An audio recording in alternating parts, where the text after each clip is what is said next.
Well, hello guys, good evening. As promised, I'm going to show you the Beast today and how I played it, but I just thought it'd be nice to actually show you what other courses there are in Disco Valley. We saw Maple Hill just there now. This is Champions Landing, which has sometimes been referred to the Dynamic Disc Open.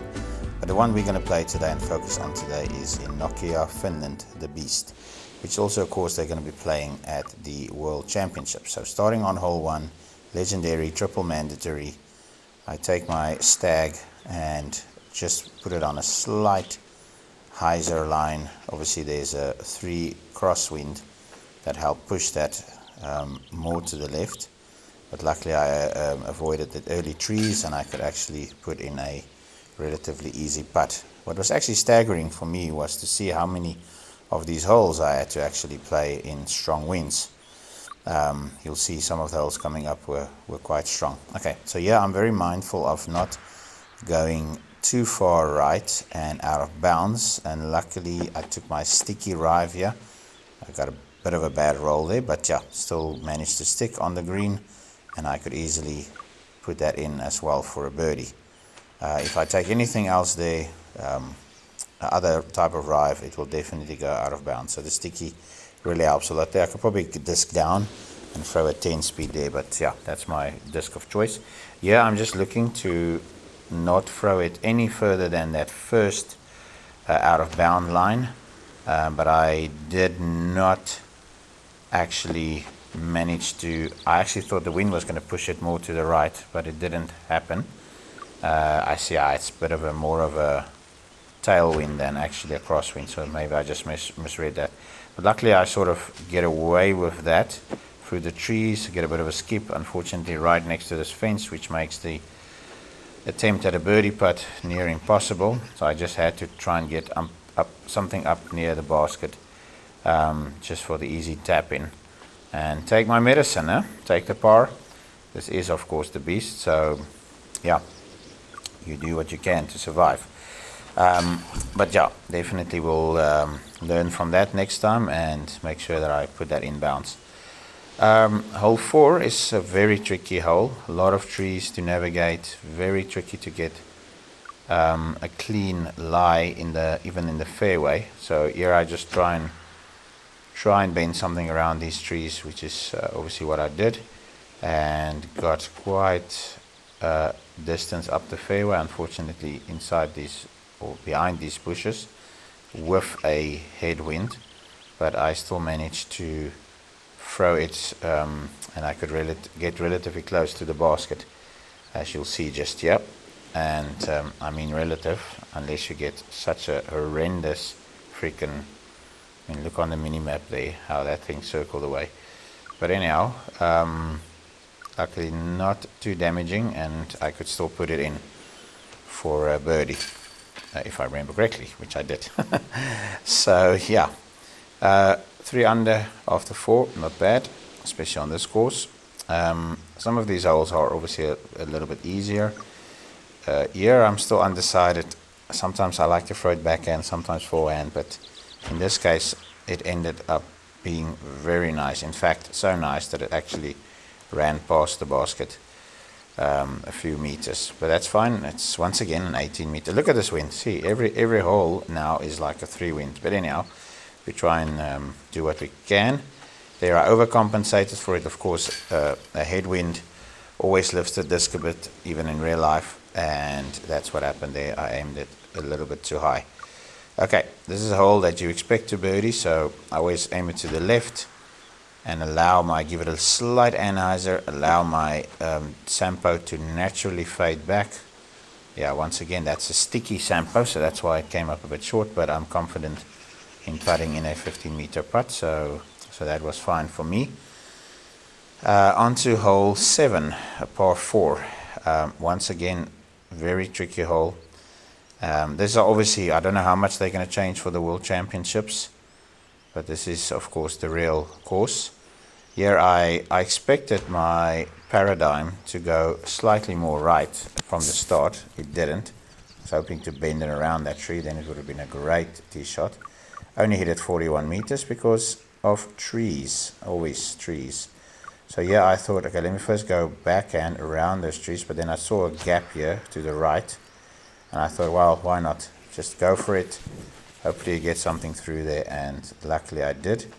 Unfortunately, I couldn't really take a good aim at the basket, so I just had to do what I could, and it actually ended up being better than what I thought. So I was like, okay, well, I actually had a chance at it, because I managed to get through and hit the flag on top of the basket. So maybe I should have believed more in myself to get the birdie there, but nonetheless a good par to get, especially on that hole.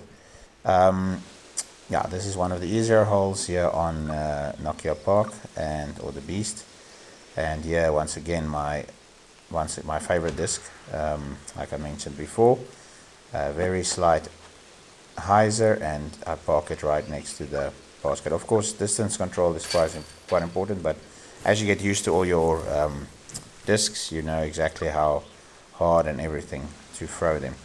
This one I take the sticky, once again, sticky Sampo, because I figured if I take my extra glide one, it always tends to get like a bad skip here, and it just like rockets away over the OB line. So I'd rather just, even if it was a 15-meter putt, I would have been fine with that. But normally if you get to hit that gap properly, then you know you are in it. Okay, here's one of the most famous holes, of course, at Nokia Park. I always used to struggle with this hole because I always took a drive from the tee, and then I either threw it out of bounds long, or I just faded too quickly. But then I realized one day, why don't I just hit it with my Sampo? And that works perfectly, and I actually do it twice. So I take Sampo, extra glide again. Unfortunately, this time, once again, the wind pushed me too far right, and I wasn't able to hyzer back in time. So unfortunately, I had to once again take the punishment, and I went out of bounds quite early. And therefore, I had a bit of a def putt here to try and save the par. Let's see what happens. Great. So happy with that. Any 41 meters, that's always a kind of, I don't know what the feet is, but yeah, it's a kind of a tricky putt. This one you're just always hoping to get through the water. I think so last minute I decided to take another disc, which was probably not the right choice. Once again, now this time the paradigm actually does. The paradigm I found, if you've played this game and you've played with the paradigm, which you don't get too often, it's very inconsistent with how it releases out of my hand. That's the one. I love the disc because it's very straight flying 12-speed disc in the game, that is, but it's very inconsistent. I can pull it back the same way on three different shots, and it will release out of my hand differently. So that's what happened there, and I wasn't expecting it to turn that aggressively to the right. So yeah, there's my first bogey of the round, and now I have to obviously make up because I want to try and get to at least 10 under for this round. So here I'm taking my paradigm again, but this time on the forehand. This works out fine, although I'm a little bit tucked up behind this tree, but I could still navigate that with a nice stag hyzer around the tree. Once again, distance control important here, and I managed to basically park it. So yeah, that was a good shot, upshot, which I could easily convert into the birdie. On to hole, what is next? On to hole 14, I believe. This is for me one of the most difficult holes on the Beast. Also very tricky tee shot. You have to kind of shape your tee shot so that it goes slightly to the right, but not too much, because you want it to start fading back. I get a bad kick. That normally doesn't happen. Get a bad bounce, so makes the eagle putt or throw in kind of difficult. There's also a tree in my way, so I'm just aiming. I'm probably going to hit the tree, and then I know I'm going to either smack down, hopefully not kick to the left and go out. So this is a relatively easy birdie putt, and I obviously secure it. Sorry, now it's hole 14. Very easy shot here. Once again, backhand. I take my sticky drive. I tend to sometimes take my extra glide drive, but I found that can also leak a bit further to the right, and then you have got a bit of a more uphill putt from the right there near close to the out of bounds. So this is a better play. I'd rather take a 20-meter putt than putting uphill from the close to the out of bounds. I find this is one of the most difficult holes for me on the Beast. I just haven't found the magical way to play this hole. I've used several different discs. Here I just go with my water skip, that if I have to hit the water, then it's fine. I luckily get through all of that garbage and land in bounds. That doesn't happen. It could easily go the other way. Get stuck in there, stay out of bounds, and then you once again take your penalty. Yeah, this is one of my favorite holes. If you've ever watched it live or on TV, whatever, then you would have known this hole, the island hole. I believe they've lengthened it for this year's World Championships. Apparently the island's a lot smaller. Also, this tee shot is a lot further back, so they're a lot stricter on the out of bounds, I believe. I saw a graphic the other day about it, so it's going to be even harder to be successful at this hole during the World Championship. So yeah, I just take my mid-range. I believe this is my truth.